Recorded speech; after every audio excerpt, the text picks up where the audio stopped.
So hey, delfina, how are you? I'm good, and you? Yeah, I'm doing very well. What did you do today?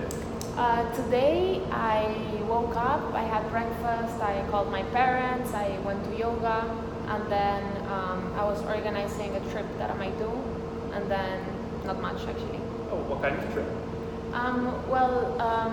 It's my anniversary with my boyfriend, so we might go for the weekend somewhere, but we're looking into it, but we weren't sure yet where and so on. And you're not sure yet where, but are there some possibilities already put up? Yes. The thing is, like, we were looking for Punta Cana, but I was looking into the news, and there's been like, I don't know how many Americans that went there and died due to like not clear reasons. Yeah. So I got a bit scared, and I was like, maybe we shouldn't go there. Yeah. So yeah. Oh, okay. Makes sense. All right, and what can I help you with today? So actually, I have sort of a problem going on. That is that I have some things that I want to do, such as reading a few books that I bought and things that interest me. But for some reason, I never do it. Even if I really want to, I find myself not doing it, and it's kind of frustrating. And I don't really know why that happens. Interesting. So you put down the titles of the books you want to read, you purchase them, you have them at home, but in the end you don't find the time to read them or the motivation to read. Exactly. Or maybe I start reading them and then I stop. And it's not because it wasn't interesting or anything. I just, maybe I get caught up with a show on Netflix or something else, and I just don't read it, and it makes me angry at myself because I am interested and I do want to read it, but I keep on procrastinating when I have to do it. Yeah. Do you enjoy reading? I do actually very much. Yeah. Okay, and then what kind of atmosphere do you put yourself when you want to read? Usually would be the perfect scenario for me would be in the couch with a tea maybe and a blanket. Yeah. Reading my book. Yeah. And would that be described as your perfect scenario, or would it? Like Perfect if it's winter, even more perfect. Winter, or maybe at the cold. beach. Yeah. Okay. Like kind of cozy scenarios or places where I'm more comfortable. So I don't really like reading if I'm in a rush or something. I like being relaxed because I get distracted very easily. So do you still have your smartphone or your laptop around you? Yes. Or do you completely close off? No, my phone is always around me. Okay, so I see. So would it be an idea to put yourself in situations you just described on the couch with a blanket, with a tea, and then putting your phone and your laptop in another room, let's say, so that you'd have to make some effort to be in touch again with other people on social media or on WhatsApp, so you allow yourself the time and the like relaxing vibe to get back into the reading? I mean, that would work. If I'm honest, I mean, that sounds really good, but I know I wouldn't put my phone in some other room. I might not be checking it and I might get messages and I'm not really looking at it, but it's sort of, I know it's there, so I like having it there. Maybe it's upside down, so I'm not necessarily looking at it. Don't see the, right, but I wouldn't put it in another room. So what strategies have you used? Well, I haven't really used many, that's why I find myself kind of getting angry at myself. But when I do read, it's either I'm alone at home and then I'm like, okay, now it's a good moment to do it, and I just get comfortable and read. But usually if my boyfriend is home or if there's more people, I don't. And usually I am surrounded with other people, so maybe that's why also I haven't been reading much.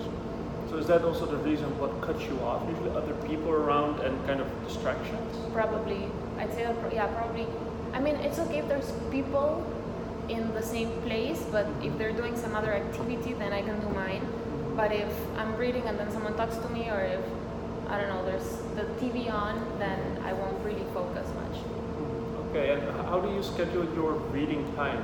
Because I can imagine if you do it at night, your boyfriend comes home from work and then it might overlap. So that's right. So that's why that's my challenge. Usually, even when I'm alone, I don't know why, it's like there's these things that I want to do, and then I don't know why I don't do them. And then later on I remember and I'm like, oh, I should have read. Like, why didn't I read today? It's something I want to do. Yeah. But then I just forget. It's really weird. And do you write it down for yourself, like a little to-do list, or are the lists in your head? It's in my head usually. Actually, the few times that I did write down lists, it did help me. So maybe that could be a technique that I could work on, actually, now that you mention it.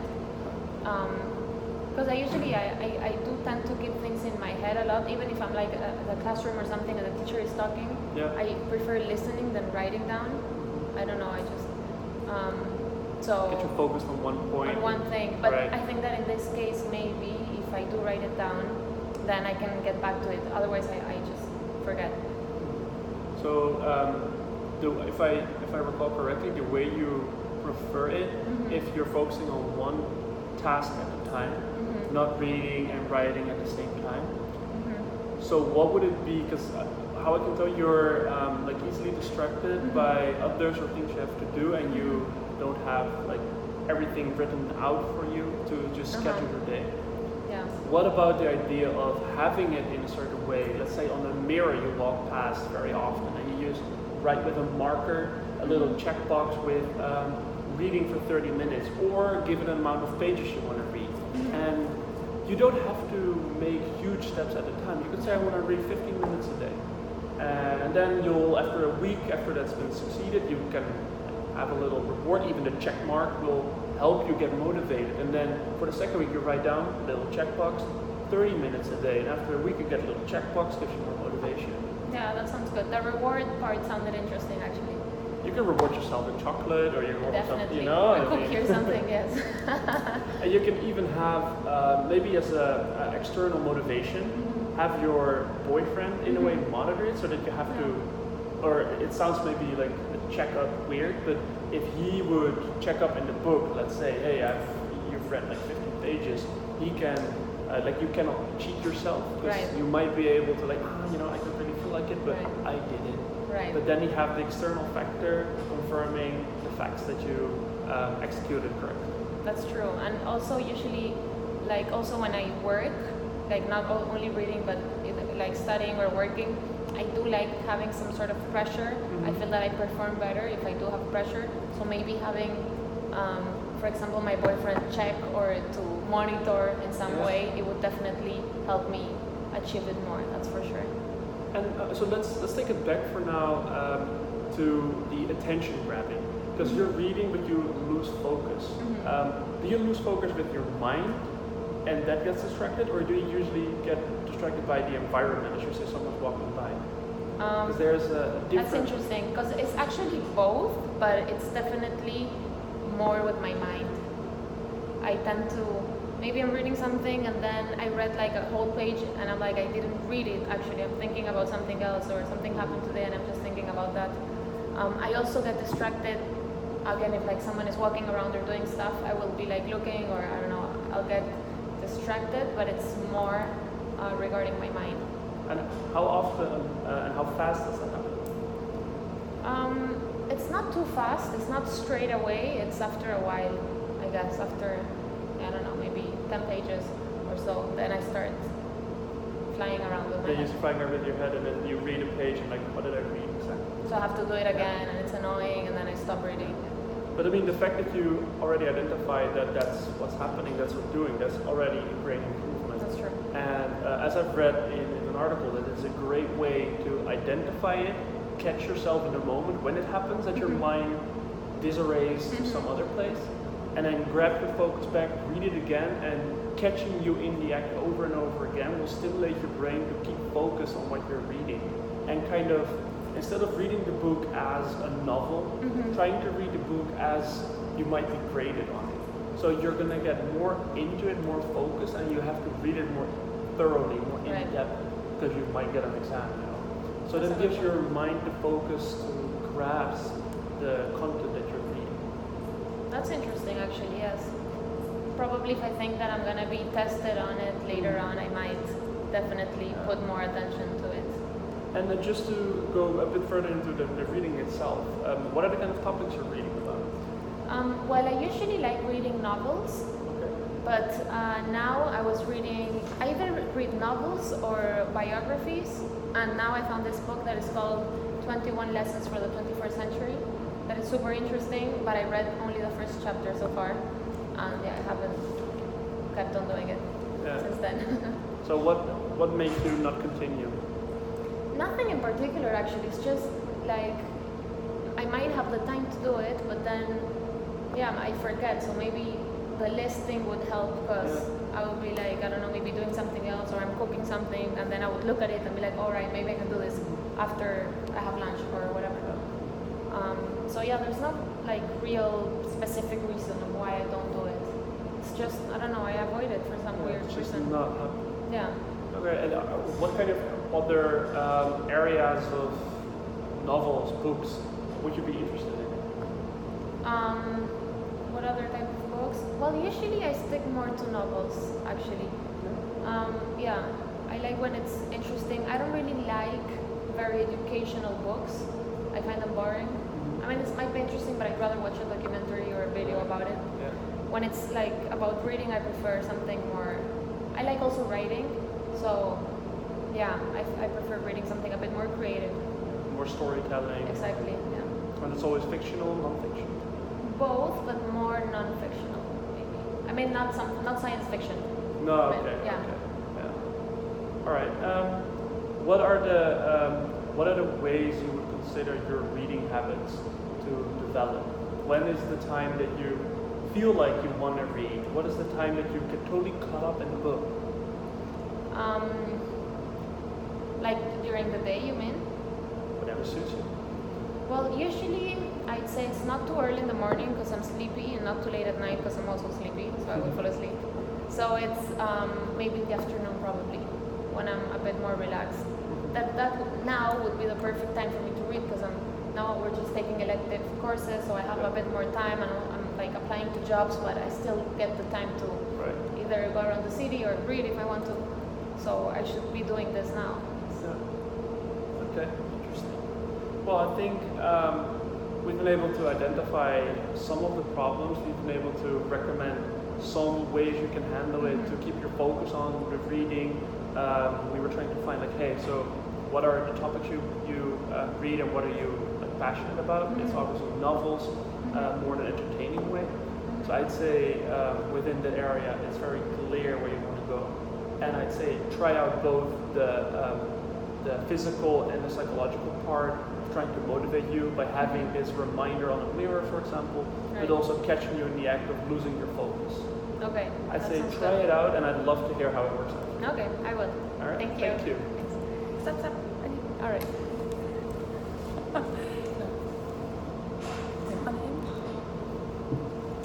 Okay. Thank you for the coaching session. I was allowed to witness. I like the starting part is showing interest, is opening up, it's getting like, okay, gotta start, not like hard start, but getting it smooth into. And then you opened up literally like, hey, what can I do for you today? So you had a basket to pick from, and you could literally throw in any topic. And you threw in the topic of procrastination, and that is frustrating for you. And so it is, especially when you're about reading, about books. And then at that point, I would have loved to see a bit more from you saying, okay, but what is so frustrating about you? Like, what in your terms is procrastination? Because it could just be like, whatever reason she might have, okay, there's a lot going on and I just hover to the next task, or I'm like, oh yeah, I'm just like dull, whatever. So you could have found a little bit more and be more precise. Would you say, because I wanted to dive into the topic. I cannot comment on the. Let's do afterwards. Get it off again. Memory like a goldfish.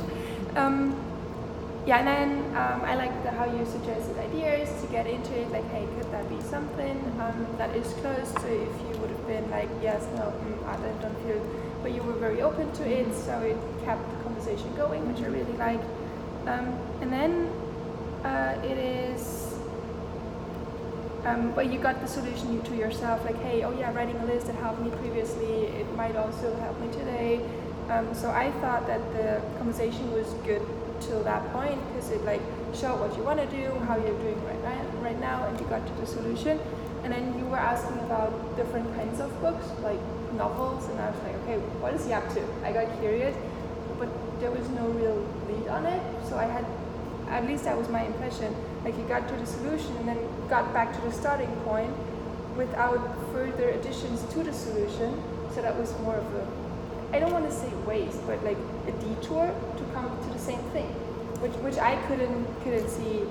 Maybe that you had some other things in mind, and the conversation just took other courses.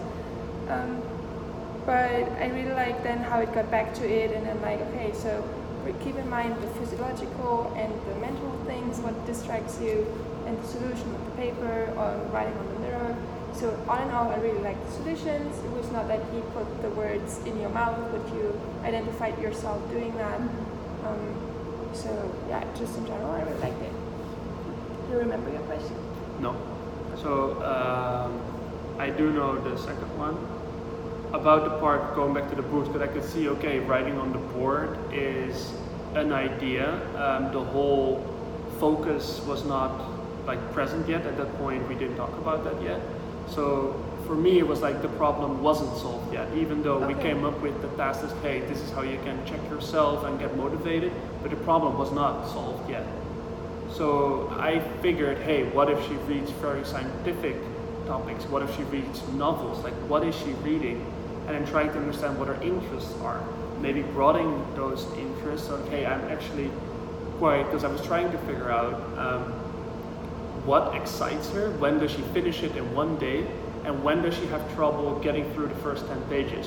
What is the difference in the topic? Like, that matters a lot if you read about AI or if you read about marketing, or if you read a murders novel, you know? It could be so many different areas, so that's why I tried to pick interest of her, but I could tell it was very clear in an entertaining section, novel, so there's not much, I felt like there was not much for me to work with at that stage. Cool. Maybe So as a recommendation, put that just at the beginning. And then it's all in that discovery stage where like, okay, what is it about? What keeps you from it? What keeps you in it? So you dig up all the information and then it's just more streamlined. Maybe that could I really what she said. So the input that I wrote was a lot of close-end question. So lots of close-end question. So because we know each other, quote, and we feel comfortable, she answered. But like I said, if you're with somebody in a different kind of perspective, or somebody also just of bad faith, do you enjoy? Yes. Well, you know, she developed the answer, but she could have stopped.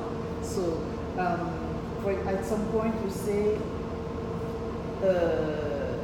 do you, oh damn, I cannot really, do you unite or do you know, do you or do you? And maybe what do you enjoy and things like that. And like Mel said, she said about the book, indeed, but you came back later, what kind of book do you like? You came back later in the conversation. At the beginning, you could have been like, okay, what type of novel? What do you like? Why? What is the ideal?